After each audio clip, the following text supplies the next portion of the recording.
কথা দিয়ে কথা রাখলেন দিবু দা বিস্ট। কেন বলছি এই কথা তা একটু পরে বলছি। তার আগে দিবুর সেভগুলো দেখেন, জাস্ট ওয়াও।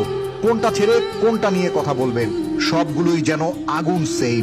আর আজকের ম্যাচে আর্জেন্টিনা মূলত জিতে এসেছে এই সেভগুলো থেকেই। আসুন একে একে আপনাদেরকে এই সেভগুলো একটু দেখাই। ম্যাচের তখন 30তম মিনিট।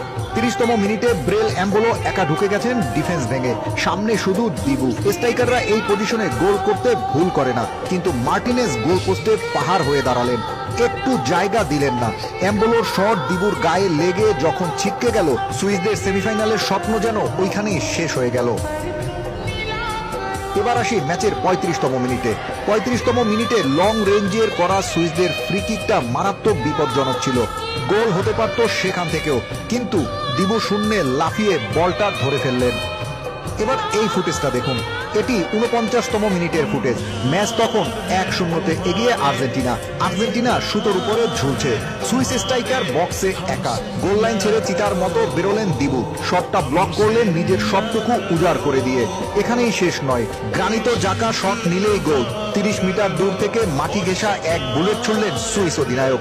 বলটা ড্রপ খেয়ে জালের কোনায় ঢুকছিল, কিন্তু দিবু বাজ পাখির মতো সজাগ, শরীর টান টান করে বলটা গ্র্যাব করলেন। এর আগে জিব্রিলসোর দূরপাল্লার পরীক্ষাও একইভাবে ঠান্ডা মাথায় নস্যাৎ করেছিলেন এই দিবু দা বিস্ট। ম্যাচ শেষের ঠিক 3 মিনিট আগে তখন দল 2-1 এগিয়ে। সুইজারল্যান্ডের শেষ মরণ কামড়, বক্সে উড়ে এলো একটা ভয়ঙ্কর ক্রস, গোল হলেই সব শেষ। বাতাসে ভাসলেন দিবু, বলটা কেড়ে নিলেন বাতাস থেকে। ল্যান্ডিং এর সময় চোটও পেলেন, মাঠেই শুয়ে পড়লেন যন্ত্রণায়, কিন্তু বলটি এক মুহূর্তের জন্য হাতছাড়া করেননি।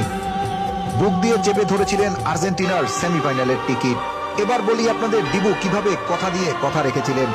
মনে আছে মিশরের ম্যাচে কষ্টার্জিত জয়। মিশরের ম্যাচ শেষে দিবু প্রেস কনফারেন্সে বলেছিলেন, এতদিন আজ পর্যন্ত আমার সতীর্থরা আমাকে বাঁচিয়েছে, এবার আমার পালা। ঠিক দিবুর যেমন কথা তেমনই কাজ।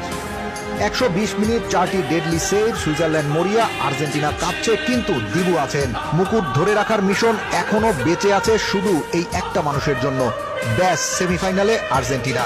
বিশ্বকাপের ডিফেন্ডিং চ্যাম্পিয়নদের এই মহাকাব্যিক লড়াইয়ের পর এবার সামনে প্রতিপক্ষ ইংল্যান্ড।